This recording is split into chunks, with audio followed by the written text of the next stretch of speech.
Hi, welcome to Season 1, Episode 8 of Impact Effectively. I'm Florence Madden. I'm a management development trainer, an NLP trainer and coach based in Cumbria in the north of England. I'm the co-author of a book called Everyday NLP and the author of the Intention Impact Conundrum, on which this series of podcasts is based.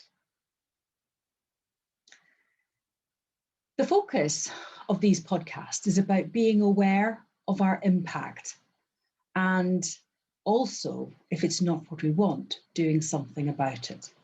So far we have been looking at how we think about ourselves and the language that we use to express ourselves and how influential that can be on our unconscious mind. In this podcast, my focus is shifting to other people, stepping out of our map of the world, even briefly into theirs. So I've entitled it, How Do Others See It? I think it's often said that we are our own harshest critic.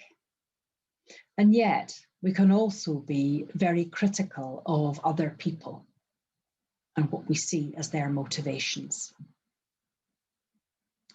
And whether those criticisms are spoken or unspoken, it can come across in the way that we interact with people and therefore adversely affect our relationship with them. So what might we achieve by stepping out of our world, stepping out of the way that we see and experience things, and step even briefly into theirs? I'd like to read you a few verses from a poem called Judge Softly, which was written in the USA in the 19th century by Mary Lathrop. And although, as you'll hear, some of the language does show the age of this piece of poetry, I think it still has something to tell us today. Just walk a mile in his moccasins before you abuse, criticize, and accuse. If for just 1 hour you could find a way to see through his eyes instead of your own muse, I believe you'd be surprised to see that you've been blind and narrow-minded, even unkind. There are people on reservations and in the ghettos who have so little hope and too much worry on their minds. Brother, there but for the grace of God go you and I, just for a moment, slip into his mind and traditions and see the world through his spirit and eyes before you cast a stone or falsely judge his conditions. The conditions described in that poem may not be what we or people around us are experiencing. But that, I don't think, matters. People are still experiencing conditions, whether it's where they live or what's going on in their place of work or what other things are going on in their life, that will be driving or affecting their behaviour and their decisions. And we're not necessarily aware of those. So what if we could step out of our world and step into theirs? You may have experienced, like me, that thing of driving away from a meeting, particularly one that didn't go as well as you wanted it to, and reflecting back on the conversation, what they said, what I said, and going round and round, looking to analyse that conversation. And I don't know about you, but when I do that, I don't necessarily get anywhere in that conversation. And part of the reason for that is that the very nature of doing that whilst I'm driving a car means I cannot move.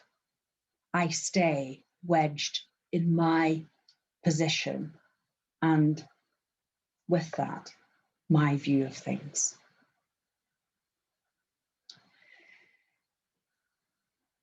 When you think about going into meetings, particularly regular meetings, what I'm sure you'll have noticed is that people tend to go back and sit where they normally sit.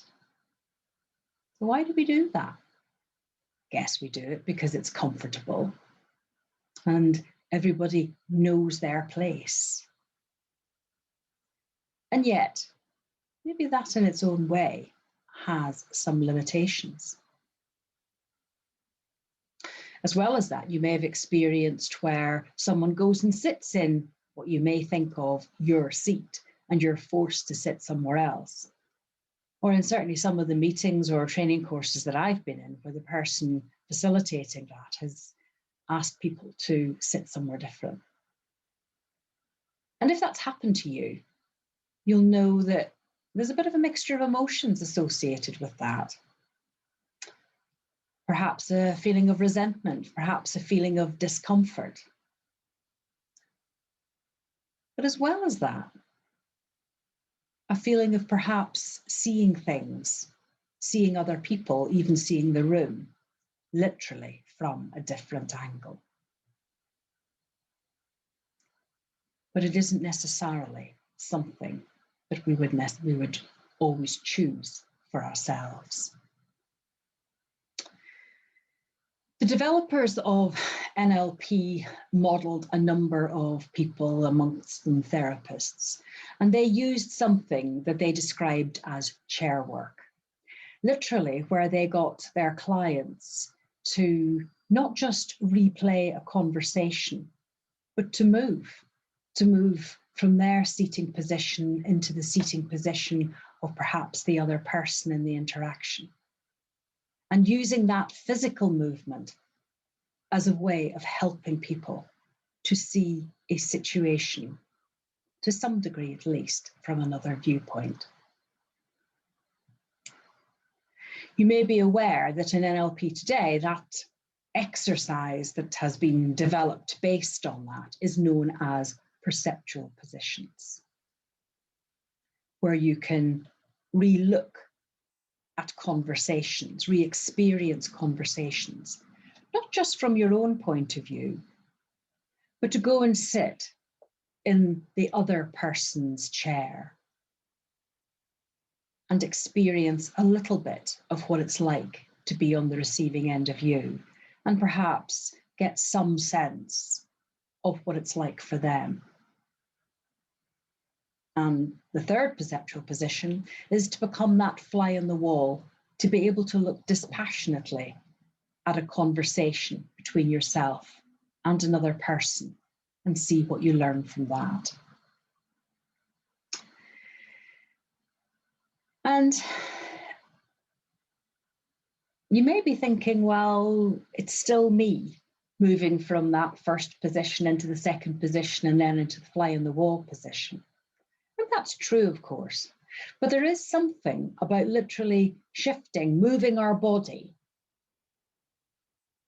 and seeing something from a different angle that gives us insight that we wouldn't necessarily have otherwise. And it may be that in taking yourself or someone taking you through that you get some insight, maybe some seeing the situation in a slightly different way. It may not seem huge, but just seeing something in a slightly different way can mean much further down the line that the course that you set yourself on is quite different. I suppose the comparison is with an oil tanker. Just moving its course by 1 degree may not seem a lot initially, but 5 miles further on, the ship is in quite a different place. And if we weren't achieving what we wanted in the first place, then being somewhere different and hopefully somewhere better has got to be an improvement.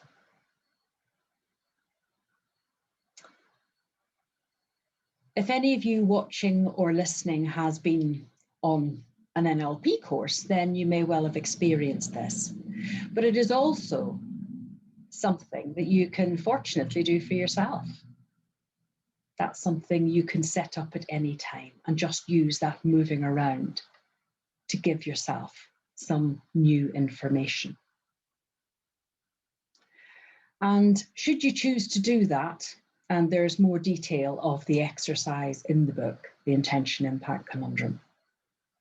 Should you choose to do that, then choose something that I would say is low grade. And by that I mean something that doesn't have a great deal of emotion attached to it, but maybe perhaps a meeting or a conversation with somebody where you think, that didn't go quite as well as I wanted. I'd like to get some more information on that.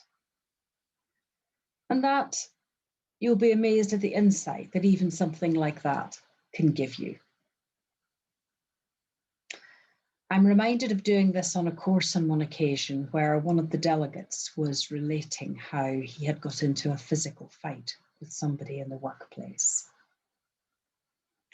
And without any preamble, I just asked him to sit how he was sitting when that conversation with his colleague started. And then I got him to go and sit where his colleague had been sitting. I didn't say anything. He just took up that second position. And in a moment, just turned and looked at me and he said, I'd have hit me if I'd have been him. And I have to say, we both laughed together on that. But I think it demonstrates the power of that exercise, that just by getting out of his own thoughts and getting a glimpse of what it was like to be on the receiving end of him, immediately, without me saying or asking anything, he got some insight into his own behavior. And what a valuable resource that would be to any of us.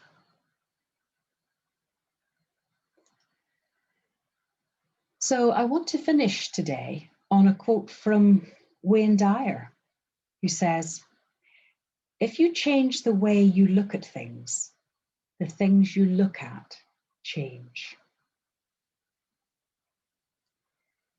So thank you for watching or listening to this podcast. If you're curious about the books, the other podcasts, Everyday NLP Bites, that are already up there and available on audio and video, or the courses I run, you can find all of that information on my website, which is www.florencemadden.co.uk. And I hope you'll join me next week, where my focus is on, are we paying attention? So thank you. Bye for now.